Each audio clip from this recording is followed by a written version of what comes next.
soit avec vous. Et avec votre esprit. Évangile de Jésus-Christ selon saint Marc. Gloire à toi, Seigneur. Au 5e chapitre, du 21e au 43e verset. En ces temps-là, Jésus regagnant en barque l'autre rive, et une grande foule s'assembla autour de lui. Il était au bord de la mer. Arrive un des chefs des synagogues nommé Jaïr. Voyant Jésus qui tombe à ses pieds et le supplie instamment, « Ma fille, encore si jeune et à la dernière extrémité, viens lui imposer le main pour qu'elle soit sauvée et qu'elle vive. » Jésus partit avec lui et la foule qui le suivait était si nombreuse qu'elle l'écrasait. Or, une femme qui avait des pertes de sang depuis 12 ans, elle avait beaucoup souffert du traitement de nombreux médecins et elle avait dépensé tous ses biens sans avoir la moindre amélioration. Au contraire, son état avait plutôt empiré. Cette femme donc, ayant appris ce que l'on disait de Jésus, vint par derrière dans la foule et toucha son vêtement. Elle se disait en effet, « Si je parviens à toucher seulement son vêtement, je serai sauvée. » À l'instant, l'hémorragie s'arrêta et elle ressentit dans son corps qu'elle était guérie de son mal. Aussitôt, Jésus se rendit compte qu'une force était sortie de lui. Il se retourna dans la foule et il demandait, « Qui a touché mes vêtements ?» Ses disciples lui répondirent, « Tu vois bien la foule qui t'écrase et tu demandes qui m'a touché. » Mais lui regardait tout autour pour voir celle qui avait fait cela. Alors la femme saisie de crainte et toute tremblante, sachant ce qui lui était arrivé, vint se jeter à ses pieds et lui dit toute la vérité. Jésus lui dit alors, « Ma fille, ta foi t'a sauvée. Va en paix et sois guérie de ton mal. » Comme il parlait encore, des gens arrivent de la maison de Jaïr, le chef des synagogues, pour dire à celui-ci, « Ta fille vient de mourir. À quoi bon déranger encore le maître ?» Jésus, surprenant ces mots, dit au chef des synagogues, « Ne crains pas, crois seulement. » Il ne laissa personne l'accompagner, sauf Pierre, Jacques et Jean, le frère de Jacques. Ils arrivent à la maison du chef des synagogues. Jésus voit l'agitation et les gens qui pleurent et poussent de grands cris. Il entre et leur dit, « Pourquoi cette agitation et ces pleurs? L'enfant n'est pas morte, elle dort. » Mais on s'est moqué de lui. Alors, il met tout le monde dehors, prend avec lui le père et la mère de l'enfant et ceux qui étaient avec lui. Puis il pénètre là où reposait l'enfant. Il saisit la main de l'enfant et lui dit, « Talitha koum », ce qui signifie, « Jeune fille, je te le dis, lève-toi ». Aussitôt, la jeune fille se leva et s'est mise à marcher. Elle avait en effet 12 ans. Ils furent frappés d'une grande stupeur et Jésus leur ordonna fermement de ne le faire savoir à personne. Puis il leur dit de la faire manger.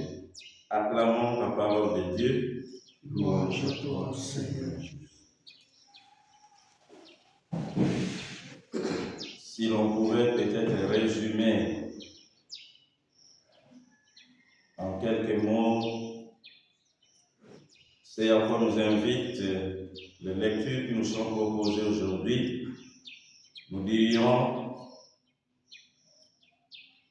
d'entrer ou de prendre l'inscription à l'école de la compassion. Cette compassion dont fait preuve David à l'égard de son fils Absalom, mais la compassion aussi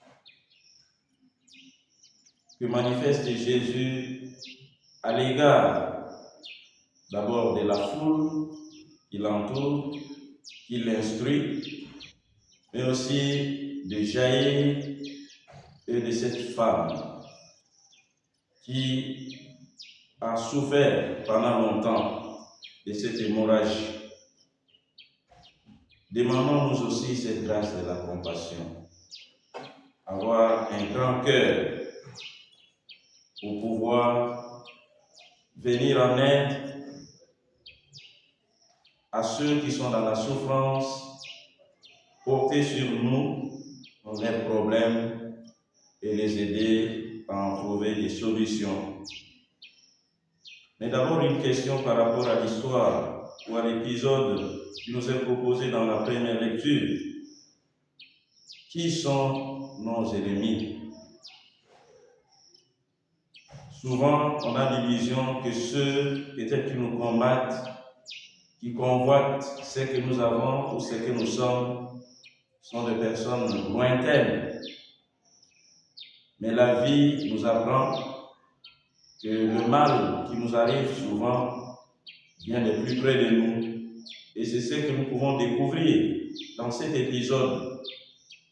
Absalom, dont il est question dans la première lecture, c'est le fils de David.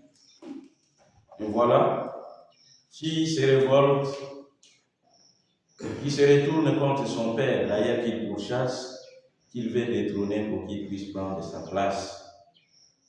Le cœur de l'homme, dit le prophète Isaïe, est malade et les envies pour le goût des grandeurs, l'obsession pour le pouvoir, pour l'avoir, pour les savoirs, pour les considérations humaines, génèrent souvent dans nos cœurs cette espèce de jalousie qui nous pousse à fermer les yeux sur la fraternité, sur les relations qui nous lient les uns avec les autres. Mais ce qui est étonnant et merveilleux, c'est cette compassion dont fait preuve justement son père, qui pleure son fils. Souvent, on voit que face à nos ennemis ou à nos adversaires qui succombent, ce qu'il y a dans nos cœurs, c'est la joie. Parce qu'on s'est dit, finalement, on est à l'abri. Celui qui se présentait comme un obstacle, si dangereux, est parti et alors nous pouvons rester.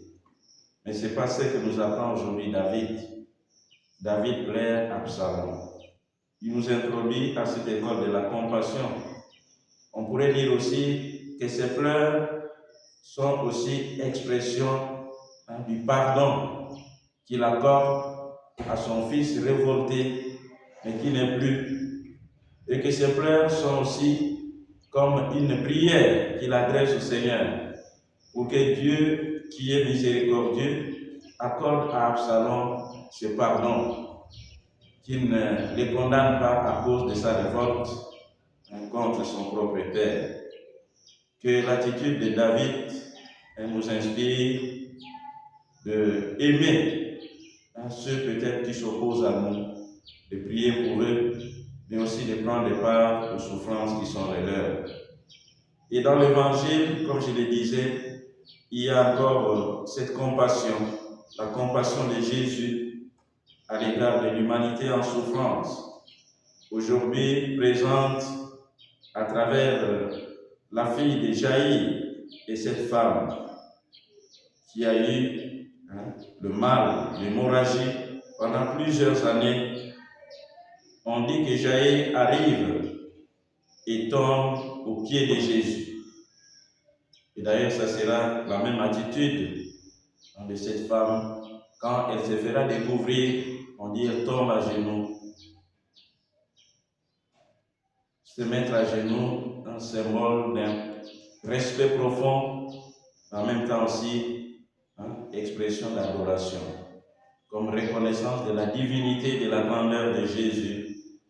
Puissions-nous être aussi des personnes à genoux devant le Seigneur. Des personnes qui viennent auprès de lui avec toute confiance et la foi pour lui demander de nous venir en aide. Mais des personnes surtout conscientes aussi de leur fragilité, de leurs limites, de leurs maladies. Mais des personnes qui reconnaissent en Jésus le Sauveur, le Messie. Que nous puissions venir à lui comme l'a fait Jaïr, qui vient ici plaider pour son enfant. Il se montre à nous comme un médiateur. Apprenons à être nous aussi des médiateurs les uns pour les autres.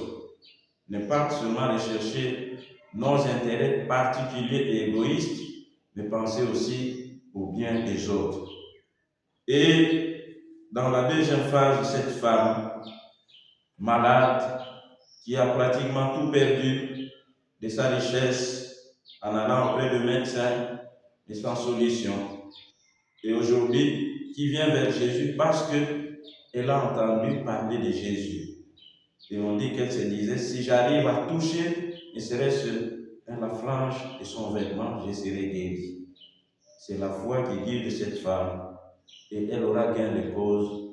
Demandons nous aussi au Seigneur le don de la foi, pour que, au cœur peut-être des épreuves qui nous découragent, à la suite de la longueur qu'elles ont prise dans notre vie, des déceptions, que nous ayons cette force, la force de la foi et de l'espérance de venir vers Jésus, reconnaissant en lui celui qui a la solution à nos problèmes, qu'il puisse nous faire prendre conscience de nos infirmités et nous doter de ce courage qui nous ramène vers lui, pour que auprès de lui, nous trouvions la solution à nos problèmes, la guérison et surtout le salut.